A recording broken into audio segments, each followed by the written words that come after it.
Morning, gents. Welcome to Bolivia. Like it or not, this will most likely be our stomping ground for the next 6 months. I trust you've had some time to get acquainted with local facilities. So I'm sure you've noticed there's not much here in the way of amenities, but we'll have some time to upgrade our space later. BLT, I'm going to need you to find the biggest TV in Bolivia and a PS4 with 4 remotes for an NHL 2015 season. It's going to happen, boys. Calgary Flames are winning the fucking Stanley Cup this year. I won't waste your time with introductions since we've all worked together before. And as it turns out, that's a good thing since I just learned we've already been dropped on our heads.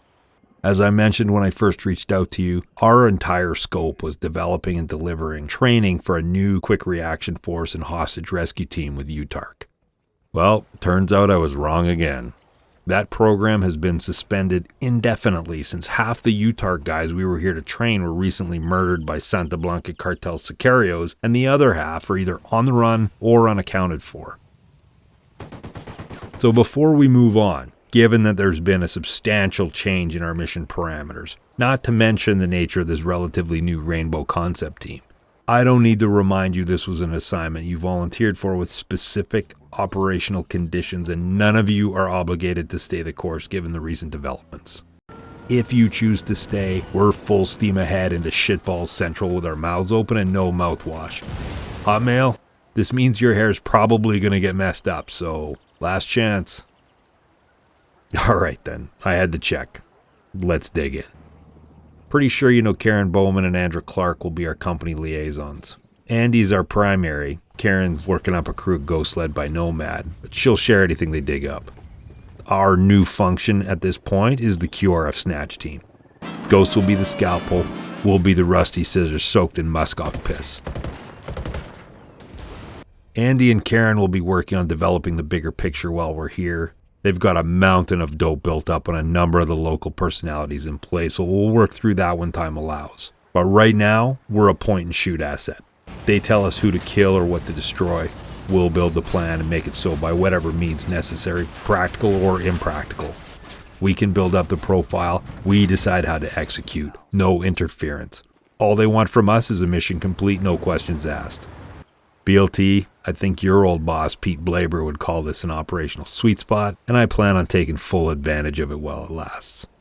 If you guys need anything, the armory and supply is pretty well stocked, so just drop in there when we're done and grab what you think you'll need for laying it on thick. Given the shake-up on the original plan, if you want any specialized hardware or have some preferred kit back home in your lockers, then they can get it for you in a few days. I know we'll have at least one mission under our belt before then, so grab what you need from stores. There's also a range on base, and we'll have a few hours to work the kinks out this afternoon. Alright, about the mission. We've been given the go to clap back at the UTARC rat responsible for releasing info on the members of our ill-fated training class. We are to shake him down like a British nanny for any actionable intel, and then toss him out like John Bobbitt's pecker. His death certificate is in the mail, postage due, plus tax. This douche nozzle we'll call El Donkey has gone into hiding and is believed to be up in the mountains on the northern border of Bolivia. He's bunkered down in a cabin he doesn't think anybody knows about. For all intents and purposes, this guy's a total shit-idiot. He's got his greasy fingerprints all over this massacre and he's still using his cell phone regularly. He's got a foot fetish, brushes his teeth with coke, and likes his girls on the young side according to his browsing history generously provided by our company hosts. Chris Hansen couldn't make it out here on short notice, so this goof gets to take a seat with us instead. We'll travel in civvies to Fob Slapshot in the north, starting by car at 0800 tomorrow. That'll be about a 6-hour drive, so lay off the Puke macho tonight, if you don't mind. Second step is a 2-hour trip via KSM Rib to throw off any tails should we pick one up at some point along the route. And then, there'll be one final 30-minute hop by van to Slapshot. We'll then have the rest of the day tomorrow to review the target specifics and talk through the potential variables like, I don't know, our chopper crashing into the cabin on insertion. At 2100 we'll be taken by helo to a location roughly 5 kilometers northwest of the target area and work our way in on foot. Choppers are pretty common in the area, so this isn't going to draw any unwanted attention. Once we're on site, we'll put an OP on the location through to the following evening and deliver him to evil with extreme prejudice and violence. And then, we'll eat a sandwich.